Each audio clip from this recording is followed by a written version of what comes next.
नमस्कार दोस्तों, स्वागत है आप सभी का हमारे YouTube चैनल पर। आइए आज के वीडियो में हम सीता नवमी के बारे में जानते हैं और उसकी कथा सुनते हैं। जो भी भक्तगण इसे पूरा सुनते हैं उनकी सारी मनोकामना पूरी होती है। तो आइए जानते हैं सीता नवमी। पढ़ें पौराणिक एवं प्रामाणिक कथा।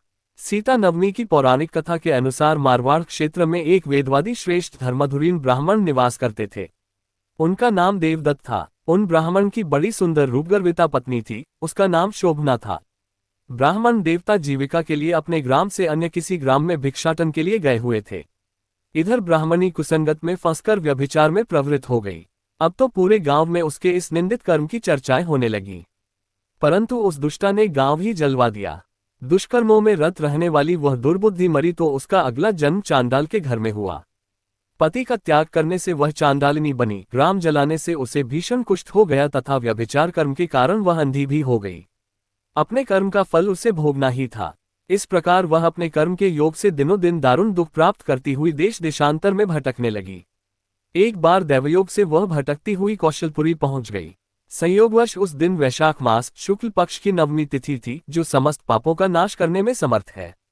सीता जानकी नवमी के पावन उत्सव पर भूख प्यास से व्याकुल वह दुखियारी इस प्रकार प्रार्थना करने लगी, हे सज्जनों, मुझ पर कृपा कर कुछ भोजन सामग्री प्रदान करो, मैं भूख से मर रही हूं। ऐसा कहती हुई वह स्त्री श्री कनक भवन के सामने बने 1000 पुष्प मंडित स्तंभों से गुजरती हुई उसमें प्रविष्ट हुई। उसने पुनः पुकार लगाई, भैया कोई तो मेरी मदद करो, कुछ भोजन दे दो।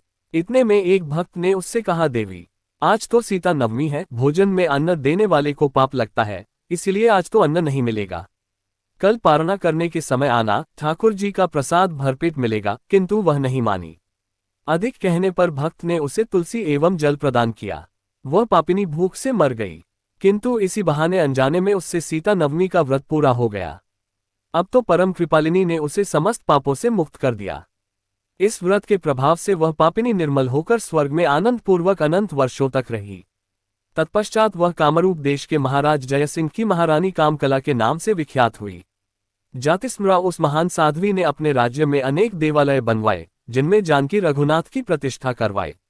इस दिन जानकी स्तोत्र, रामचंद्राष्टकम, रामचरित मानस आदि का पाठ करने से मनुष्य के सभी कष्ट दूर हो जाते हैं।